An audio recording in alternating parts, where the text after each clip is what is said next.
আমরা কি জনগণের কাছে সর্বোত্তম ভাষায় সরকারের ভুলগুলি তুলে ধরতে পারি? যদি শাসক বা শাসক গোষ্ঠী দুর্নীতিগ্রস্ত হয়, তবে কি আমরা এই বিষয়ে কিছুই করব না, নাকি উত্তম ভাষায় শাসককে নসিহত করব? যাদের তা করার সামর্থ্য আছে, যাদের একান্তভাবে বলার সামর্থ্য আছে, তারা বাইরে বলবে না। কথা বুঝছেন? যারা একান্ত ভাষা বলার সমস্যা, তারা বাইরে বলা জায়েজ নাই, একান্তই বলতে হবে। না শুনলে আমার নবী বলছেন ফাকাদ আদ্দা মা আলাই, তার দায়িত্ব সে পালন করেছে। এটা আমার নবীর কথা কিনা, না আমার বানানোর কথা? বলছে তার দায়িত্ব সে পালন করেছে। কথা বুঝছেন? আর যদি দেখেন যে এইটা আপনি বলার কোনো সুযোগ নাই, তাহলে আপনি কি করবেন? অন্তরে ঘৃণা থাকবে, আর মুখে কি করবেন? ভুলটা তুলে ধরবেন। কথা বুঝছেন কিনা? ভুল কারিকে নন, ভুলটা তুলে ধরবেন। শাসককে সমালোচনা, মিম্বরে সমালোচনা করার বৈধতা নেই। শরীয়ত বলে তার ভুলগুলি তুলে ধরবেন। বুঝছেন কিনা? আমাদের শাসকরা কি করেছে, এদেশে সমকামিতা কেন প্রমোট করছে, এর বিরুদ্ধে আমরা বলবো, একটা 2-3টা খুতবা দিব। সুদ কেন চলছে, এর বিরুদ্ধে 10টা খুতবা দিব। কারণ এক শাসক না, সব শাসকে এই কাম করতেছে। এটা আপনি কারো ধরবেন? যে ওখানে যায় সে শয়তান হয়। তাহলে এই জাতীয় শয়তানগুলি আপনি কয়টা ধরবেন? আপনি শয়তানি যেটা করছে ওইটার বলেন, হাইলাইট করেন, জনগণকে শুদ্ধ বানানোর চেষ্টা করেন। শাসক শুদ্ধ হলে জনগণ শুদ্ধ হতে হবে না তো?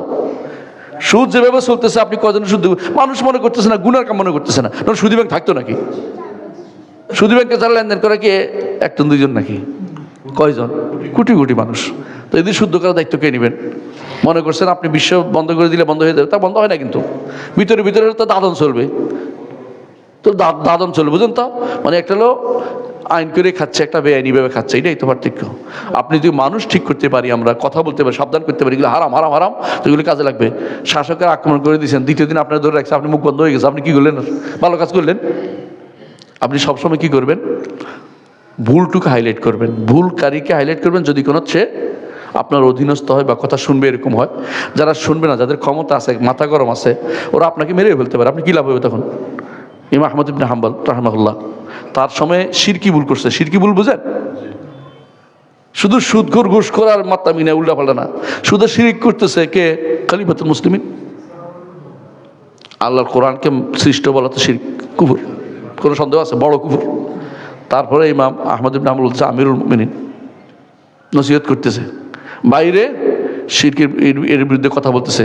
যে ব্যক্তি কোরআনকে মাখলুক বলবে সে ব্যক্তি কাফের, যে ব্যক্তি কোরআনকে সৃষ্ট বলবে সে ব্যক্তি কাফের বলতেছে অনবরত, কিন্তু সরাসরি নাম ধরে বলতেছে না কাফের হয়ে গেছে, এই মুতাসিম বিল্লাহ কাফের হয়ে গেছে বলছে, জীবনে বলে নাই কোনোদিন। কারণ এটা তো ইসলামিক নীতি না। আপনি বুঝছেন? আপনি সংশোধন যদি চান, কোথায় সংশোধন হবে সেটা আপনি দেখেন।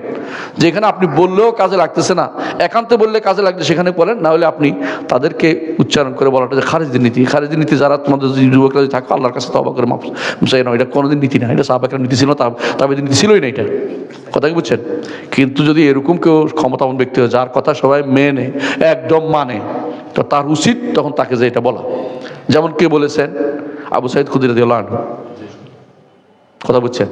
কারণ তার কথা এমন ব্যক্তিত্ব, যিনি মদিনা, যারে কেউ খলিফা ছোঁয়ার মতো ক্ষমতা রাখে না, আমিরের কথা বলার ক্ষমতা রাখে না। এই জন্য তিনি বলছেন যে তুমি এটা করতেছো, নামাজ কিন্তু শেষ হয়ে যাচ্ছে, টাইম শেষ, জুমার নামাজ ওয়াক্ত শেষ, তোমার এই সমস্ত শোনার জন্য বসে নেই আমরা। তারপর শেষ করেছে, কিছু করতে পারে নাই। বুঝাতে চাচ্ছি এটা, যে এরকম ব্যক্তিত্ব কে আছে এখন? এরকম ব্যক্তিত্ব না, আমরা বললাম চিনি ভুটে কিছুই না। এরকম ব্যক্তিত্ব যারা ছিল তারা কিন্তু এটা কয় না, তারা কিন্তু আপোষ করে চলে, আর আমাদের উপর দিয়ে আগুন লাগাই দেয়। আপনি কেন বলেন না, ও কেন বলে না? হ্যাঁ, আমি কি হয়ে গেলাম যে আমার বলতে?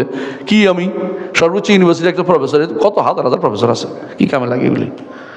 হেদের যারা করতে পারে, কথা বললে শুনবে, হেদের কথা একটা কথা, হেদের জন্য গাড়ি নিয়ে চালাই যায়, হেরে নিয়ে, হেরা বলে না কেন? হেরা কুল রক্ষা করে বসে থাকে, কি আমার অমুকে তো ইসলাম, অমুকে ইসলাম, অমুকে ইসলাম, বুঝছো? নাম তো আগে পিছিয়ে লাগাই, এদের ইসলাম বানিয়ে নিছে।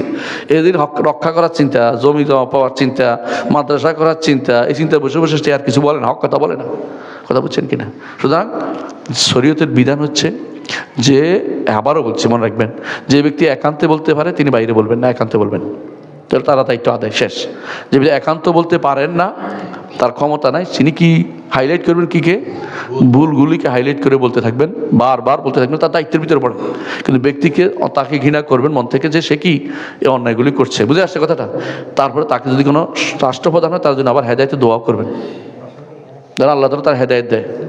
যদি আমাদের শাসকরা ভালো হয়ে যায়, আমাদের ক্ষতি আছে, তো আমাদের এটাই চাই, দোয়াও করবো আল্লাহ যেন তাকে হেদায়েত নসিব করে।